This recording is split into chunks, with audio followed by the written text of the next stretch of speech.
Arsenal mani ari umwe mu banyamakuru nabonye bo mu Bwongereza bo kuri The Telegraph Mengo babajije turavye equipe zakoze mercato mu gihugu c'Ubwongereza urabona ingene equipe ziyubatse ati urabona ari equipe yakoze mercato nziza yirengagije abakinyi 11 baguzwe na Chelsea yirengagije bagiye kwa Manchester abwiye ati Arsenal bwo yasinyije Bruno Guimaraes yarakoze mercato nziza yaraheze mercato ikaze cyane hariya none si umunyeshuri akorotse na Coventry City wo mugabo aswize ya James Frank Lampard contre Michael Arteta Arteta ni mwarimu Arteta ni ari wose ukaba basigaye bose ari arabigisha Arteta ni mwarimu rero ashaka kubwira ati jewe nije nanga ni igikombe na Pepe na Klopp rimwe na rimwe bikanga ariko Pepe yasohotse ndakimutwaye sikatazofata twaye kweli yabo ni mwarimu Arteta baye mwarimu nyene imbere ya Lampard yaje muri Chelsea yakirikana kuza kare Lampard so yubatse Chelsea yatwaye Ligue des Champions iko mana tushe ego ariko kubera ko batamugira ico cizere ngo ashobore kuyimente na wewe ivyo ntaza kubwira Michael Arteta kwa Arsenal bamugiriye icizere cose hanyuma nawe ivyamwa vyo vyatanguye ku explose biraje hagaragara niyo Pepe yadoza ari yambere ngiye confident Ezri Konsangoyo Konsa yamaze gusinyara kwa Arsenal milioni 51 na zine za bonus 55 mercato zibari ko zikora bunyi ni mwiruka asigaye ko inzezo umusatirizi kabisa mu winga do class Kenan Hildizi have gukora bunyi squad irishobora gukunda hagati we na Martinelli nukubango uno muzi ugiye kuraba ivyo Arsenal ngene iri kwiriyubaka hibura Arteta yarasetinze ibintu vyiwe ni nka kwa kondogira gutyo ukabana nk'akantu gatarukiye ku ishati yera cyavuga ati ndayitarukiye kandi ndayicafuza ariko musatize atagikoze nacambwira ariko duhere kuri fixtures zihari Arsenal ku mukanya gatirugura championnat y'Abongereza saa 3 kubona kipe yitwa Coventry City ku musoro saa 7:30 run time hari City yakina kipe yitwa Manchester United ku munsi wa jengene saa 10 Everton kubona kipe yitwa Crystal Palace ku musoro saa 10 Ipswich Town bari kumwe na Sunderland saa 10 ngene Nottingham iri kumwe na Leeds saa 12:30 Brentford iri kumwe na kipe yitwa Tottenham Hotspur n'abakinnyi babiri Marmoush na Savinho imaze kongera kandi kwibikako ku munsi w'Imana saa 9 Brighton iri kumwe na Aston Villa saa 9 ngene City iri kumwe na Bournemouth saa 11 Newcastle iri kumwe na Liverpool saa 3 ku munsi w'Imana Fulham iri kumwe na kipe yitwa Chelsea ariko ku munsi wa mbere match mu yindeke hagati ya Arbeloa na Zabia ku munsi wa mbere ni igiteke 24 merci beaucoup iyo mu yindeke ko nyamara ni match za Fulham na kipe yitwa Chelsea Blues no waza kugurura championnat hagati ya Arbeloa Coca Castia Aguado mu gihugu c'Ubwongereza ariko mbere ko tuza kuri match mu kajya Arsenal nabonye ngo hari n'amateka agiye guhinduka muri Premier League buriya la Premier League a confirmé de nouvelles règles pour la saison 2026-2027. L'ingrédient yambere yahindutse nuko les joueurs bercés doivent désormais rester hors du terrain pendant au moins 1 minute contrairement à 30 secondes. Abakinyi bageze imvune gasohoka hanze gumayo umunota bategereza kuzoguma umunota umwe contrairement n'imisegonda 30. Un compte à rebours de 5 secondes pour les passes de barre et les coups de pied avec le relancement inverse si le temps de jet est retardé. On va ni kubijanye n'iriya mipira miterekano les joueurs remplaçants ont seulement 10 secondes pour quitter le terrain ou leur remplaçant attend jusqu'au prochain aller ugusubiriza mu gihugu c'Ubwongereza umukinnyi ava mu kibuga asohoka agomba gutwara iminota n'amasegonda 10 bitabaye ivyo azosohoka hama uje kumusubirira azoca asubira kurindira umupira uri buhagarare umupira usohotse urumva ari azakwinjira. Une nouvelle revue valent spécifiquement pour les cartons jaunes clairement faux ce qui entraîne une carton rouge. Iyo jasaniri ari mugabo cette fois-ci ku makarton jaune imwe na rimwe baba bagwaye nka carton jaune barashobora kuraba bakaja muri VAR bakaraba mbega yo bari carton rouge canke bagwaye rouge horiye ya carton jaune. Yaza ko ari n'amakarton jaune ahora atangwa rimwe na rimwe ugasanga umuntu bamuhaye jaune kandi ryari koza ritaramerita niyo carton nyene. Ni championnat y'Abongereza ije gutangura no munsi Michael Arteta atanguranye mentalite y'umushampion ugiye kuraba munsi wejo amwe mu discours yagerageje gutanga mu biganiro aho yagiye araca avuga ati winning titles I want to live that moment again ati nifuza gutwara bino bikombe ati bino bihe nifuza kubiyamwo kandi nibaza n'amategeko yahindutse muri Premier League ubona ko ibintu byabo barabimeta ajour buri championnat urabona ngo ni championnat baguma biyumvira uburyo utegereza kugumana uburyohe bwayo ariko bushingiye muri ivyo bintu byose bishobora gutuma image cyangwa se ishusho ya Premier League ridatotsekana nk'ukuntu twiko twimvira nyine kugenda n'ubundi avec ya mafoto twamuri Landry twamurigeza bagariki no woni sabo line technology ariyo bazanye nayo yasi Dariga nabo nabonye ngo umuhagarikiza ingingo azofata azozisigura imbere n'inyuma y'urukino ariko kwa Real Madrid avuga ati kuri Santiago Bernabeu ivyo bintu ntimuzane hano oya mutamari yaramaze kwerekana ko badahuza nabo kandi niko bimeze so mu Bwongereza ugiye kuraba nini ayo mategeko urabona ko n'amategeko ashingiye cyane ku kwevita ibintu vy'ama perte du temps ko ari igihe uruja kuramplace umukinyi twatsinze akagenda bukebuka yego va mu kibuga vuba ugasanga mu mahagarikiza nze kuja kumukoka mwibutsa gusohoka umuntu yavugije ifirimbi umupira ugomba kuwukina cyangwa ikosa ryabaye umupira wasohotse hanze kugarukana umupira mkuga n'amaboko ukabona umuntu ariko arikwega atazi ivyo arimo ceje no gutera ino mipira y'imiterekano ukaja gutera corner ugatangura guhagarara muri corner niki mugira amademi corner kugira ngo bikunde mutakaza umwanya byose urabona ko score nafe pour éviter quoi ma perte d'ita abamo ariko kandi no kwevita twerere tumwe mu jana makarata y'umuhondo ahabwa abakinyi kuko mugiye ashobora guhabwa ikarata y'umuhondo kenshi ikarata y'umuhondo wayihawe na imerita nibarinda kuja muri VAR mugabo kandi ari nigi usanga utayimerita mugabo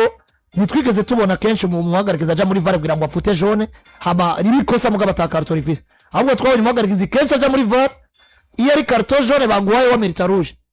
cyangwa ari rouge baguhaye wamerita karto jaune mwere twigeze tubona umuhagarikiza aja muri VAR ari jaune baguhaye kugira ngo aje kwifuta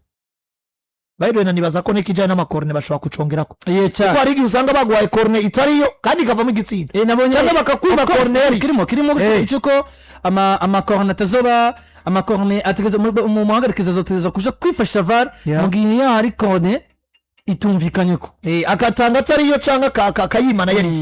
kuko korne buriya ni ikintu gikomeye cyane mu mupira w'amaguru nuko nabimeze muri English Premier League Arsenal irigurura ngo umugambi wafise n'undi niwo kugitahukana Siratuko bigaragara ngo n'ubundi umunsi no gukora production Arsenal ngira ngo iri imbere nk'ibisanzwe uriya wibuke mu mwaka weze Viera bivuga ati igikombe kiriko kiratuvuna gutwara ariko ibiri imbere tugomba kuzoza dukarishe cyane Arteta amajambo yavuze ati winning titles ati gutwara ibikombe I want to live that moment again nifuza gusura kuba muri bino bihe ubugira kandi but I want to live even bigger moments kandi atariko anashaka ndanipfuza kubibamwo ndetse no mu bihe bikomakomeye donc gutwara izo IPR canke buri bikombe vyose agomba guhuriramwo navyo we know it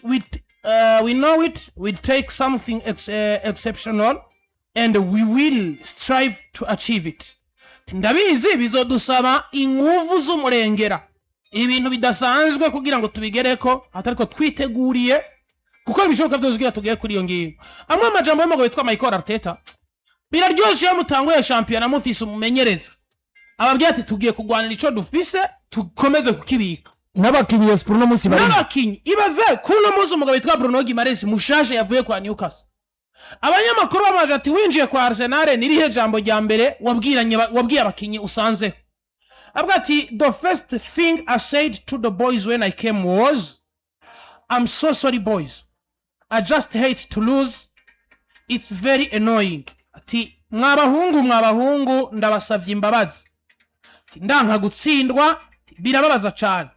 now I fight with you not against you iki gihe tugiye kugwana urugamba turwanire hamwe singiye kubagwanya bivuze ngo yaba Arteta yaba Marokri Mashasha yaba bahasanze bamaze kugira winning spirit y'abantu bamaze imyaka bariko bakora ku bikombe kuko bibuke ko mu mwaka uheza hagerana tubona Arsenal yavuye mu rukino Declan Rice akababwira toya sonekero debi ibi ntiturashika ku nsinzi hari byinshi bikiturindiriye Arsenal ko yuko mengo batakaje icizere Gabriel Magalhaes yakuramwe umupira ukabona ahindukiye bomanye n'umugabo witwa David Reba gaserebra akavuga ati dufise ico tugomba kugerako umaze kwinjizamo Bruno Guimaraes ni nkaho nari kuba nashitse banashaka bakamuha igitambara kuko iyo leadership arayifise none basanze umugabo yitwa Declan Rice bazabafashanije kuyobora secteur yo muri mediane basanze abarida babiri bo muri defense umugabo yitwa William Saliba ndetse n'umugabo yitwa Gabriel Magalhaes basanze umunyegoro no muza kwije sezo zitatu zine ari umunyegori mwiza muri EPR bien sûr bivuze ngo Arsenal hari yindi shusho yamaze kwibonako ikavuga ngo niyo abandi boza tukarivaliza bagomba kuzogendera mu gitutu cacu gusumba ko twebwe twoza kubirukangako kubera ko tubetse gikombe tunazi n'uburyo catuvunye mu mwaka weza gya tukigereko tugomba gusura gukipinga kiriya tuniyubakije abakinyi beza naravuze ngo Mercato ariko barakora koze jana gake gake muga nta tremblema irimo winjije Bruno Guimaraes hagati mu mediane winjije Ezri Konsa muri defense ejo canke ejo muri dushobora kuvyuka dusanga Kenan Yildiz yabaye umukinyi wawe uko vyogenda kose birangira Arsenal imaze kwerekana ngo twebwe dufise ico gikombe tugomba kumenya ingene tukigwanira gusumba abandi bantu bari bo bose niyo mpamvu mpagaze nkavuga ngo uburyo Arsenal ije yiteguye ino sezo nta garanti bitanga yuko bazatwara igikombe mugabo agarutse aribo bantu bafise amahirwe menshi gusumba bon Mercato yabona si Manchester ndakunda igaruka ko cyane kuko bigaragara ko ni equipe itari keneye kugura abakinyi 4 5 6 7 8 kugira ngo yitwe ko yakoze Mercato nziza ahubwo ni equipe de Grevisse gicapo ku bice byinshi kwijana yasabwa tout simplement kwa juste kavuga ngo nike cyatugoye cyane nike tubona nka piège dushobora kugwamo biga perturba saison yacu kuko ugiye kura muri mediane haravuzwe cyane ati hamwe Rice yogira ikibazo cy'imvune akamaro kweza amezi abiri adakina ko tubona abakinyi bafise esprit de combativité bari prêt kwitangira equipe kuko ivyavuzwe kenshi Arsenal abakinyi bafise esprit de combativité ni babiri ni Gabriel Magalhaes n'umugabo yitwa Declan Rice iyo batakaje mu match contre ona ko ari kibazo biba ngombwa ko batangura kwumvira kuri profil y'umukinyi ashobora kwintegra mediane yabo mugabo afise izi qualité zose Arsenal ikeneye ashobora kujua role yo gukina l'absence ya Declan mugabo equipe ni inatakaza esprit de combativité nubwo zoba zitangana ariko base ku rugero ko Guimaraes n'umufighter kabisa giye kurana mu match yakiye mu guseruka rw'u Brazil mu gikombe c'isi yabigaragaza yagaragaje fighting hagati mu kibuga gusumba bakazemira uravye bugeye Newcastle mu mwaka uheze ama match baba bamufise yabari sawa hama kandi muri axe central urabona ko bisanze kuri chance yo kurekita ko kubura prix de 3 mois umugabo yitwa William Saliba no gufisa wa Mosquera nabandi hari touche ubukene mu defenseur kwa ko Mosquera bacake ni umanya wo kuyadapta aba ba Ben White baravunagurika kugarukana muri axe central abantu nkabatimba rimwe na rimwe menga ni decision zisa nkaho buri kuri perturba abakinyi muri progression zabo kabona ngo nyakensha agasanga afisa aba axiare benshi babagoshe gusumba ya kandi ugacuvuga ngo kwa kilanswa harakana umukinyi muri axe central ariko atari n'importe qui atuma equipe igira ikiganya ari comparable no Saliba atari Saliba mugabo afise urugero gwo tuba tuvuga ngo ahagaze mu kibanza ca Saliba birafise impamvu hasigaye kuraba rero mu busatirizi ko rimwe muri point nako nimwe muri secteur bigaragara ko Arsenal à l'absence ya version nziza ya Saka basatirizi bose ba Arsenal bagaragara nk'abakinyi baza Bournemouth za Nottingham Forest n'izindi beza mugabo umuntu atogupresenta umukinyi Luis Diaz nawe upresente Madueke umuntu atopresenta Lamine Yamal nawe upresente Martinelli umuntu atopresenta Harry nawe ucuzana urugyo keresi bigaragara ko menga adaptation zarageze gute zaragoranye rero mu busatirizi aracakene n'imibururu buwinga do class cyangwa umwataka do class cyangwa integration ku rugero tukabona Gyökeres twabonye muri Sporting rero izi nizo ajustement navuga ngo Arsenal yerekane mu transfer yazo ariko ugarutse muri EPR haravuzwe cyane nyene uburyo navuga ngo Arsenal yabaye kuri yo pressure itangura sezikina neza vers même mu gice cya kabiri cyaza ariko hageze za match zikonta zo gukonfirma gikombe zo bitwara bakimerita tubona baba totalement perdu exploit imipira y'imiterekano bagatsinda batakinye bagatsinda bakina umupira abantu bose bidogera niki iyo pressure general itawu mugabo musugura ngo nkonfirme rero ko baje abafavori bwa mbere byugari kuko rero bafite igikombe kabiri no bafite umumenyereza bigaragara ko amaze kunyona ni equipe amaze kwigirira confiance contre n'abandi bigaragara ko baje kubaka ari bashasha abandi baje gusura abagabo bakomeye nka Pepe Guardiola iyo challenge bazobanza bagwane nayo mugabo still n'ubundi ibyo Arsenal zo kwempoza mu nkino zigiye zitandukanye nivyo bizotuma mvuga ngo Arsenal set force kuko no musi navyo kuvuga ngo tubuze igikombe turapfuye IPR wayitwaye kuyiyongera ni sawa mugabo nukiri kuri baranyica nka kumu wari umaze imyaka 22 utayikorako bagiye gukoroka imbere ya Coventry City ko n'urutonde rwamaze ko rusohoka kuri Emirates Stadium ariko kandi amakuru mabi nuko Bruno Guimaraes ntari bivuga ko ashobora kuba yaragize akabazo kuri match bakiya Community Shield na equipe ya Manchester City. Kuko uriya munsi yarakinye igice kimwe. Ni yaravuga ibyo yagiye kumara ariko bigaragara ko bitari grave kuko nibigeze banabikomunika indani muri equipe ya Arsenal. Unabiravye kuri bande touche na uriko ariko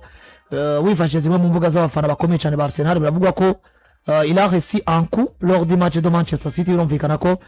bisaba kurindira no kuraba auto depart yazanye Raya Mosquera na Gabriel Magalhaes, Calafiori, Tato, Ben White zibiri, Odegaard, Declan Rice na Lewis Kelly hagati mu kibuga, Bukayo Saka, Havertz na Zoris mugihe aba backup Kepa, Nkapie, Eze, Merino, Ethan Nwaneri, Zubimendi, Max Doman, Gyökeres na Madueke. Naho judging ino 11 de depart ni mugihe dufata karongo kwa James Frank Lampard na Coventry City iwe